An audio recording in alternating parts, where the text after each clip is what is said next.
Royal Enfield की आप बात कर रहे थे, रॉयल एनफील्ड से आप जुड़ चुके हो, वहाँ पे काम भी कर चुके हो, तो आई थिंक आयशर ने इसको टेक ओवर किया था 1994 में, है ना? उसके बाद जब आपने उसमें काम किया तो हम जैसे पहले सुनते थे, और हम इंडियंस, बीइंग इंडियन, हम लोग बहुत ज़्यादा रिलेट करते हैं, बुलेट है Right. और बड़ा वो रहता है उसको।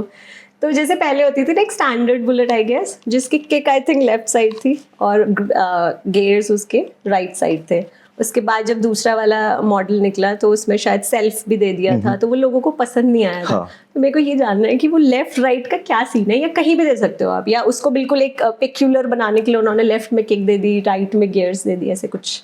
सो अगर आप रॉयल एनफील्ड की हिस्ट्री अगर आप देखोगे तो उन लोग का जो डेवलपमेंट है वो एक्चुअली एक ब्रिटिश कंपनी है स्टार्टिंग से। सो उन लोग का काम पहले था आर्मरी बनाना, गन्स बनाना, वेपन्स बनाना। सो उन लोग का जो मार्केट है वो उधर से स्टार्ट होता है, तो उन लोग की हिस्ट्री उधर से शुरू होती है।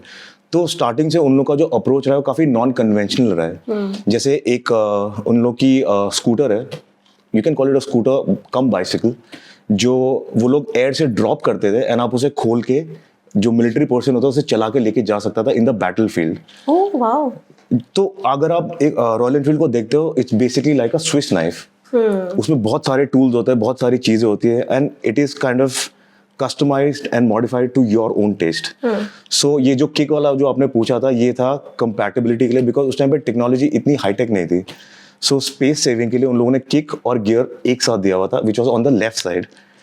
So yeah, that is the story behind the kick and अच्छा, the gear ऐसा कुछ नहीं है स्पेसिफिक कि लाइक इसलिए होता है, ऐसे कोई साइंटिफिक वो नहीं, मतलब टेक्नोलॉजी वाइज कुछ नहीं है? नहीं, आई कहीं थिंक भी आप कर सकते हो। उस टाइम पे एक्चुअली अगर आप देखोगे, जैसे ट्रायम्फ एक कंपनी अगर आप देखोगे तो उन लोगों का भी एक अपना जर्नी थी। उस टाइम पे बाइक्स नए थे, अगर आप बाइक की जो हिस्ट्री अगर आप देखोगे, they are fairly a much newer product into the market. So सब लोग का अप्रोच बहुत अलग था। वो 80s और 90s का जो टाइम था, उस टाइम पे एक यूनिफिकेशन आया जब जापानीज कंपनीज ने एंटर किया था फाइटिंग विद द अमेरिकन्स। सो उस टाइम पे अगर आप देखोगे तो एक स्टैंडर्डाइजेशन आया था बाइक्स में। तो फिर उसके बाद अगर आप देखोगे तो kick lever, then the throttle start, so वो सब एक स्टैंडर्ड बनने लगा मोटरसाइकिल्स में। उसके बाद अगर आप देखोगे तो बस उसके ऊपर डेवलप किया जा रहा है चीज़ों को धीरे धीरे करके। So I think it was the beginning of an era and everybody was experimenting and everybody was trying something new to be flashy, kicky. Still experimenting. जी. अभी तो बुलेट में ये भी हो गया कि आवाज़ तो उसकी ऑलरेडी इतनी अच्छी है, लोग उसके साइलेंसर में पता नहीं क्या क्या कर देते हैं, उसमें चलान वलान भी है बड़ा, पता नहीं कुछ क्रेज तो है, आई डोंट नो, मतलब वो तो बताइए, गाइस ही बता सकते हैं, हमें तो उतना ज़्यादा है नहीं। दोस्तों, ऐसे ही इंटरेस्टिंग क्लिप्स हमने इस चैनल पे अपलोड की हुई हैं, चैनल को देखते रहो, एक्सप्लोर करते रहो और ऐसी वीडियोस का मज़ा उठाते रहो।